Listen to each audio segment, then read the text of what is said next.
The New Orleans Jesters hadn't even completed a full squad training session before they took the field last Wednesday night. So how did they do in the first leg of the Louisiana Cup? We'll have all the highlights and reaction. Plus, the Jesters also opened league play Saturday night against rival Chattanooga. We will have all you need to know about the home debut. One of the stars of that match is the subject of this week's Joking Around. And one of our new Jesters will take you to the penalty spot for this week's training tip.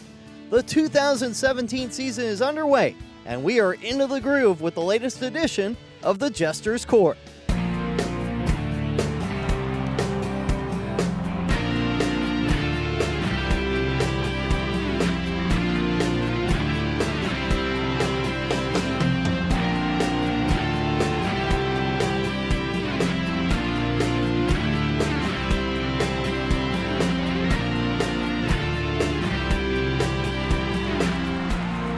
This is Walk-Ons on Poydras Street, our new home for the Jesters Court, and the perfect place to catch those last couple of weekday afternoon Premier League matches later this week.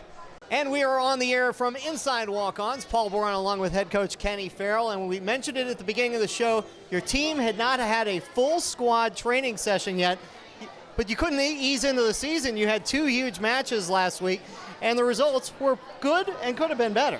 Yeah, I think, well, certainly the game against Shreveport away, I think that we could have been 2 or 3 goals up before they equalized on us. We went 1-0 up and opened up with 20 to 25 minutes of some of the best soccer you could see, really. And they equalized right before halftime and became a bit of a slugfest in the second half. Some tiredness got into both teams. But 1-1 away, considering the rules, you know, the aggregate score, away goal counts twice. Looks good for coming back for the second leg. So that was the early match of the week, but we're going to start with that huge match against Chattanooga, your rivals. This is always a tough match anyways, but you even mentioned to me when we were leaving Shreveport, hey, this is going to be even tougher. Chattanooga was coming off of a loss. Yeah, well, they went and played in the US Open Cup on Wednesday. We had played in Shreveport. They traveled down. It's a game I think that both clubs would have preferred to have later in the season, but it was the opening game. And as you can see, it was so intense, it was so hard fought. Probably a fair result. I actually felt that we could have won it. They probably would say the same thing if you were talking to them.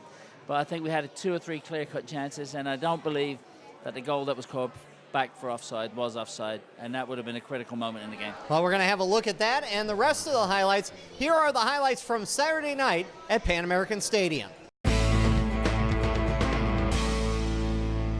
On a spectacular Saturday for the home opener, rival Chattanooga came to town, and they weren't alone. And early on, the folks in blue were the ones cheering. In the 4th minute, Chad Collins' clearing pass nearly turns into disaster for the Jesters. 12th minute, and Felipe Antonio splits the New Orleans back line, beats Collins, and it's a bad start for New Orleans. 17th minute, Keenan Armbrust looking to equalize, but his shot carries over the bar. 19th minute, a beautiful overlapping run by Curtis Thorne sets up John Evans for the apparent tying goal, but Evans is ruled offside. 21st minute, Armbrust goes up in the air and takes a nasty fall with his head hitting off the turf. He would have to leave for evaluation. But he would return, and in the 32nd minute, he takes a sneaky quick free kick, catching Chattanooga off guard, and we are tied at 1. In the second half, Collins would make that result hold up after making save after save. In the 74th minute, despite being partially screened, he's diving to his right for the save. Then in the 84th minute, swallowing up this bouncing volley. And finally in the 86th minute, punching away this right-footed rocket, and the two rivals would have to settle for a 1-1 result in New Orleans. Yeah, I thought it was a fantastic result today. All the boys dug deep. I mean, as you said, they're probably one of the best teams in the conference, if not in the nation. For the last few years, they've been top 4. So I thought a draw today, we'll take it, but we had a couple of chances towards the end. The goal was disappointing to concede, but apart from that, the boys dug deep. Keenan scored a great goal at the back post, but yeah, we'll take the 1-1 draw today. Take me through your night, and in particular those last 20 minutes. You were under siege a little bit and came up with some big saves. Well, that's my job at the end of the day, innit? You know, I make big saves at big times, come for crosses, organise the team, and I enjoy being under pressure. Any of those saves stand out in particular? No, I mean, I was just trying to be solid, hold everything, but I was more impressed with my cross at the end that I took. But as I said, the boys did well. It's a team performance, and we'll take the draw. It's a big result. No, I don't think we could have done it if all the boys didn't put in the work, so I was really proud of them for that. I mean, from the first minute, we knew they were going to come at us, but we took care of winning every ball that we could and got the goal back. We should have had two, but I guess it's up to the ref. But yeah, no. Take me through your night. You had a little bit of everything. You get hurt, you score a goal, and then you were clearly emotional after the goal. So just take me through all that.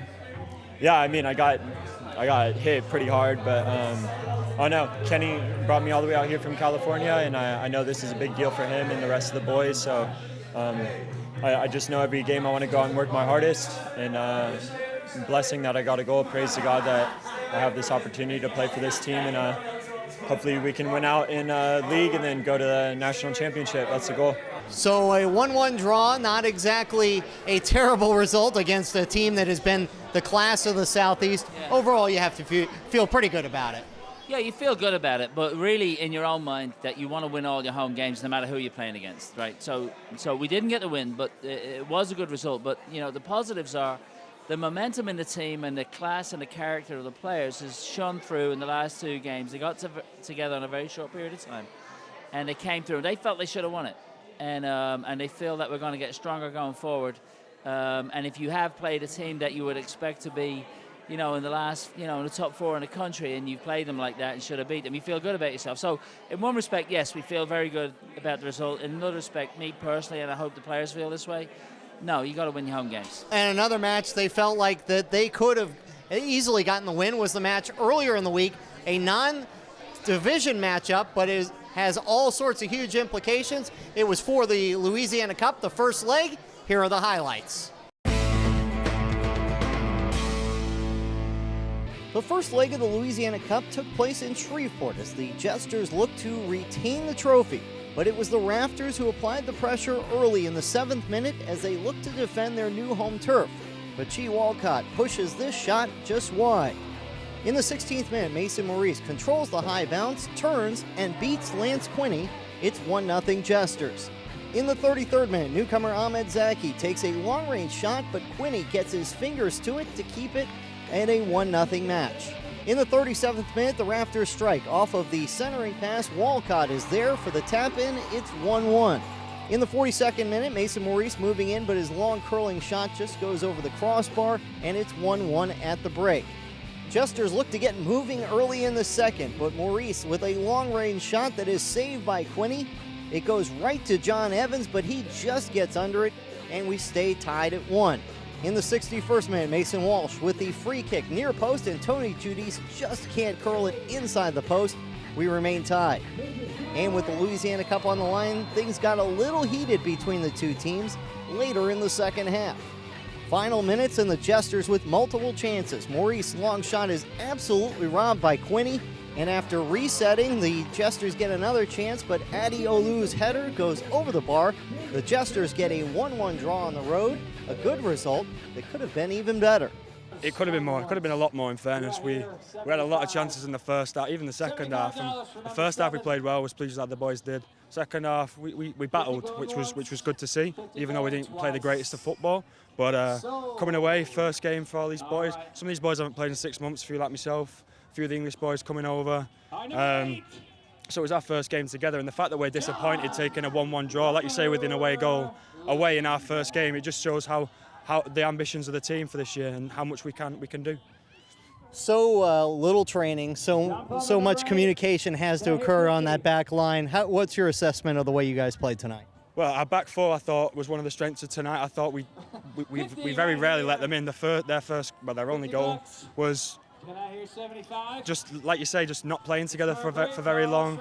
We could have doubled up on their wide players, and maybe a foul, maybe not, who knows? But they scored, so what can you do? But no, I was pleased with how the boys did today. It was good. I think for this being our first game, and we haven't even had a full practice with all the guys, so coming out, I think it was more about getting on the same page, playing well, and I felt we did that. It was unlucky to come away with a 1-1 draw, but going forward, I feel confident with the team we have, the skill we have, that we can continue to develop and better ourselves. Take me through your goal.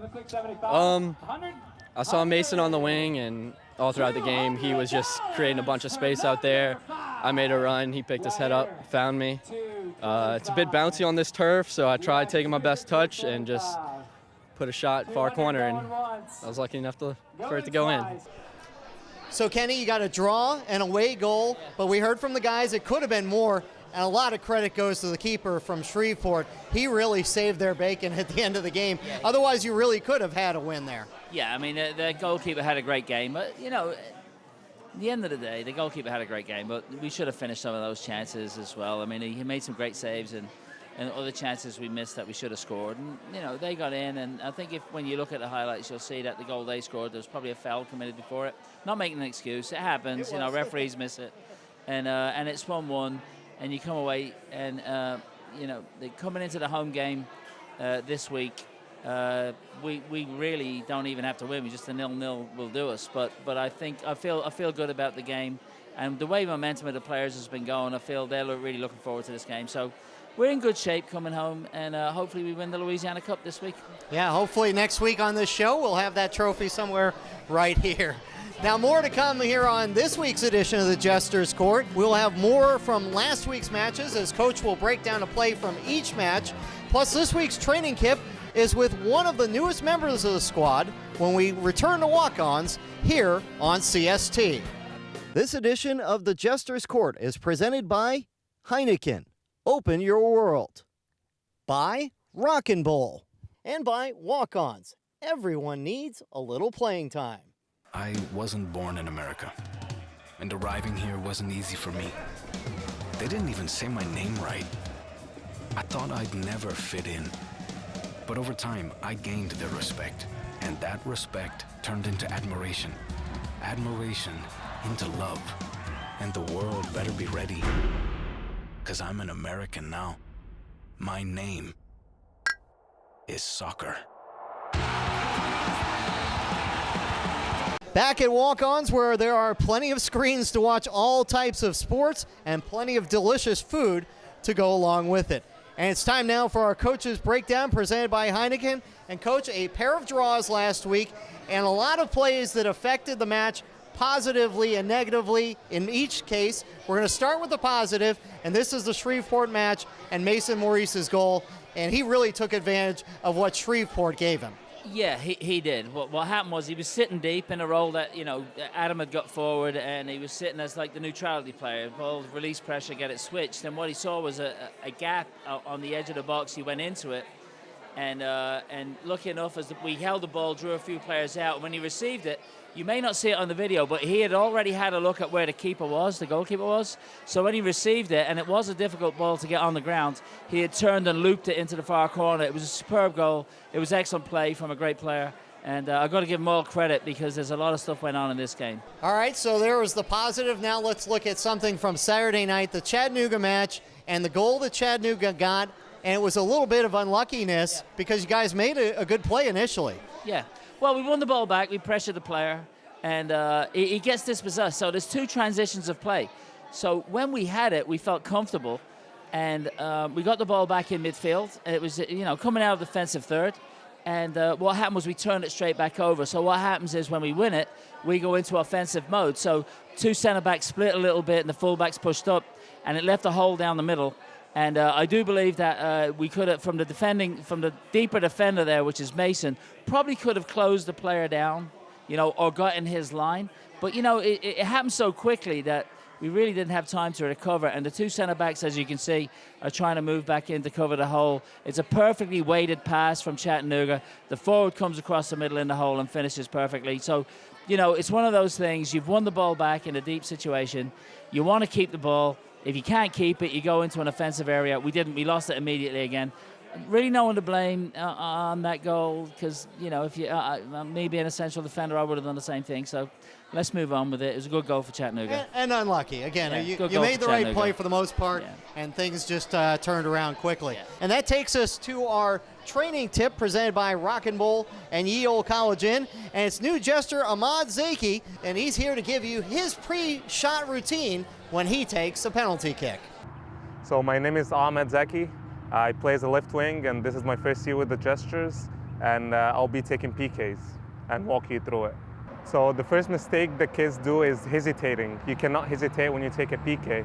You have to pick up a side and be assured what side you're gonna go, and focus all your attention to this side.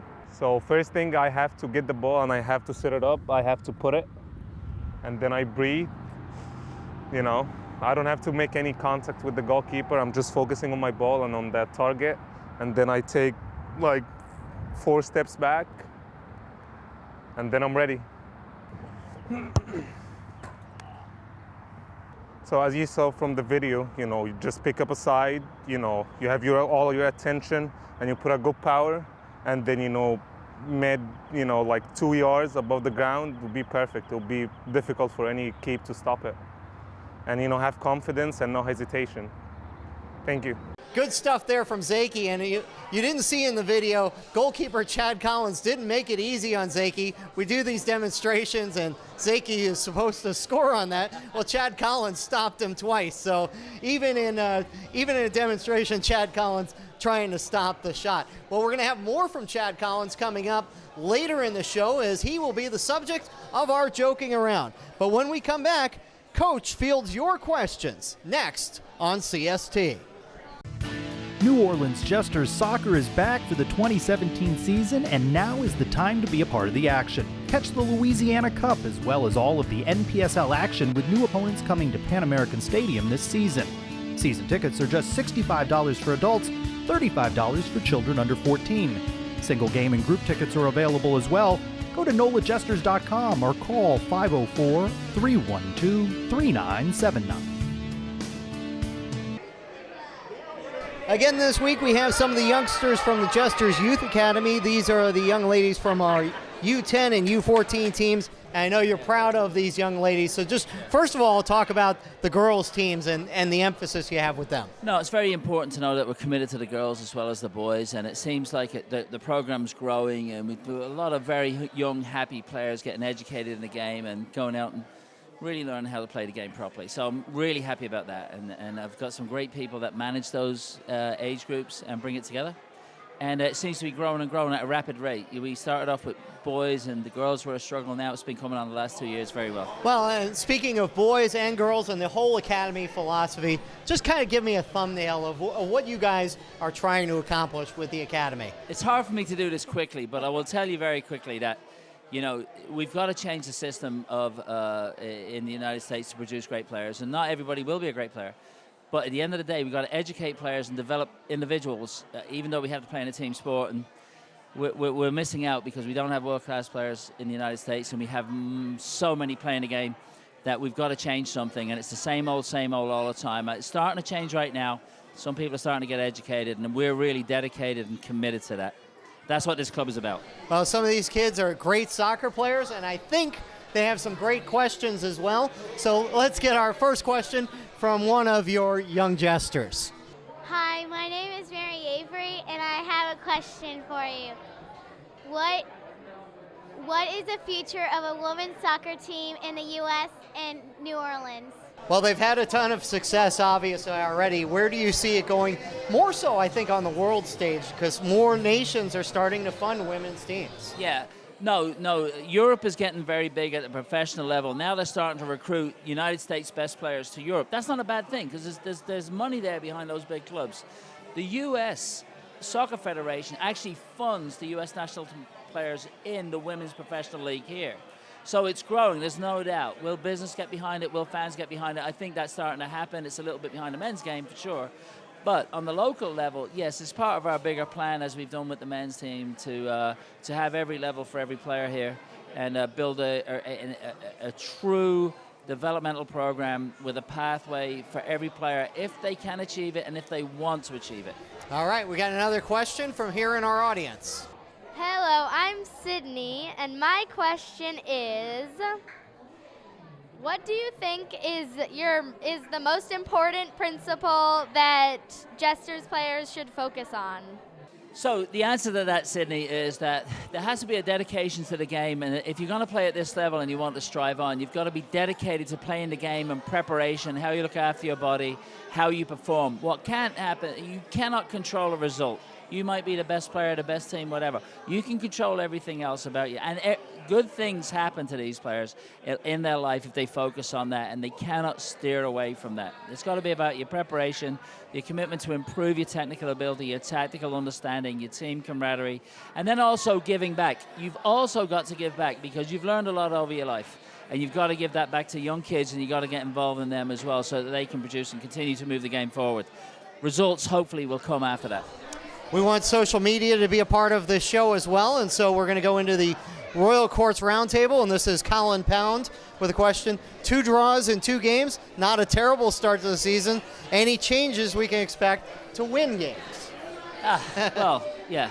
Easier said than done. Yeah, hopefully we put the ball in the back of the net a little bit more than we have been. But no, to be fair, Colin, it's a good question. The long-term strategy is to win the national championship. Well, long-term, this season strategy is to win it. So we've got to be in that, playoff hunt. Team's got to get stronger as we move along. We've got to, if we can, host the playoffs. But Chattanooga at home, no one would have wanted that game, or Chattanooga away, no one would have wanted that game. So including Chattanooga on the first day, it was a great game, intense game, as you saw. And then with Shreveport, it's a little bit outside the league. I do, mess around a little bit with players on that one just to get an understanding of some players that I may not know well enough. So, look, they're 2 good results. We're coming home to win the Louisiana Cup, and we've got Atlanta at home this weekend. So I think we're on the right path. The players have great momentum and great belief in themselves, so stay tuned. I think we have a couple more questions from our audience, so let's go over to this young lady. Hi, my name is Vivian Pullen. I play on the New Orleans Jesters, and I have a question for Coach Kenny. Who is your favorite women's soccer player? Well, look, before I say who my favorite is, there are some great players right now that I love watching to play. And they're doing some tremendous things for U.S. soccer. But when you think about what brought the United States to be the best in the world, and it was a combination really of a player and a coach. Anson Dorrance was the coach, but really it was Mia Hamm. I mean, Mia Hamm is the reason a lot of this stuff is happening, and she was absolutely fantastic. And she's retired, obviously, and she's definitely won 1 World Cup, if not 2. But as leadership and a positive approach to women's soccer, and also breaking barriers, back then, it's easier right now. It's not as easy as the men's game, but it's easier. But in that day, she was just phenomenal, and you have to just watch her highlight clips and listen to her talk. And Mia Hamm is probably my. Yeah, I would concur. I think what she and that women's team did in the Women's World Cup in 1999, I believe it was, the whole country was enthralled by it. Yeah, so that's really where things turn for women's soccer here in the United States. Time for one more question from our audience. Hi, my name is Cece, and I play for the New Orleans Jesters. My question is, do you have any advice for me and my team to stay fit over the summer? Kids are about to get out of school, so how can they stay fit? Maybe you can tell me how to get fit. Well, look, they're young kids, and what you don't want to do is overbear them with soccer all the time. There's plenty of things going on in their life, right? So it can't be soccer all the time. If they're enjoying soccer very much and being around their coaches and being around, that's great. They'll come out and do it. But if you're not, and you do want that little break, it's basically deciding on a lifestyle of fitness, really. I mean, we'll be back, for the fall season in August, but she's asking about the summer. It's a general lifestyle of fitness. It's learning how to eat and being involved in any recreational or any other sport that might give you balance, agility, and keep you fit throughout the summer. If it happens to be soccer, that's great. But if it's not soccer, then pick something that can benefit you in soccer when you come back to it. But don't let soccer become a burden on you where you kind of get tired and sick of it. There's a lot to do when you're young. And that bunch of young players there are tremendous, Paul. And hopefully we will train them during the summer. But one way or the other, keep fit over the summer. Well, fun stuff from our crowd here, and fun stuff still ahead from our goalkeeper, Chad Collins, is joking around when the Jesters court returns. You got to prove yourself to make it in America. It doesn't matter where you came from. I heard it, I'd never make it, but I proved them wrong. My name? You can call me Soccer.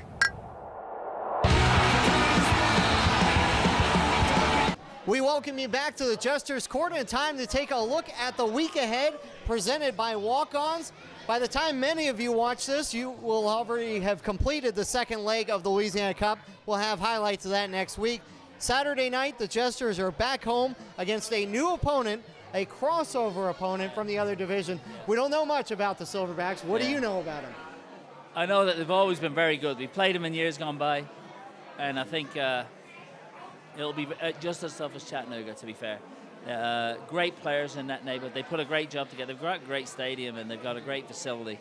And they'll put a very good team together. I've looked at a few games they've played already this season, and they will be difficult to deal with. So Atlanta comes into Pan Am on Saturday, and hopefully they run into the same stingy goalkeeping from Chad Collins as he welcomed Chattanooga in with on Saturday. But now it's time for him to loosen up a little bit.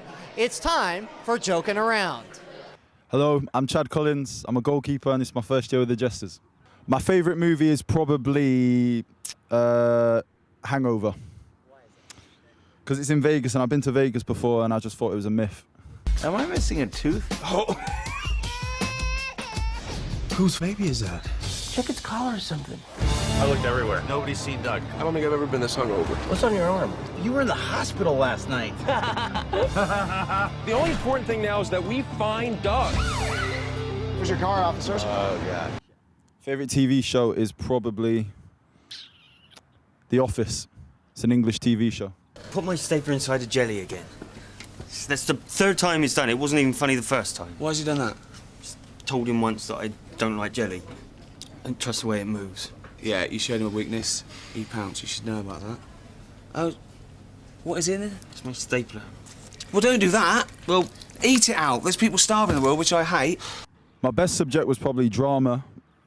My worst one's probably maths. I had to retake it for 3 years and I still didn't pass. Favorite dessert? Banoffee pie. Banoffee pie is like basically just banana and cream and ice cream in a bowl and just ledge. Probably when I was like 15 or something, 14, 15, I worked in McDonald's for a bit. Why was that a terrible job? It's so terrible. I was on the fry station. I just stunk of fries all day. I don't really have any bad music probably, but probably something like High School Musical I'm into a bit.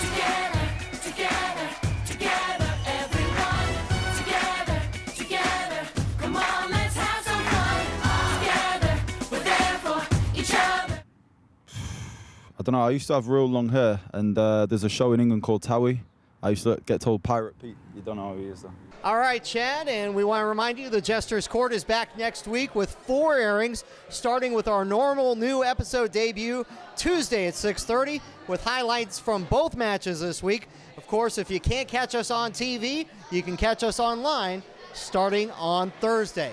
But that's going to do it for our time this week for the head coach, Kenny Farrell. Paul Warren saying so long from Walk-Ons. We'll see you Saturday night as the Atlanta Silverbacks come to Pan American Stadium.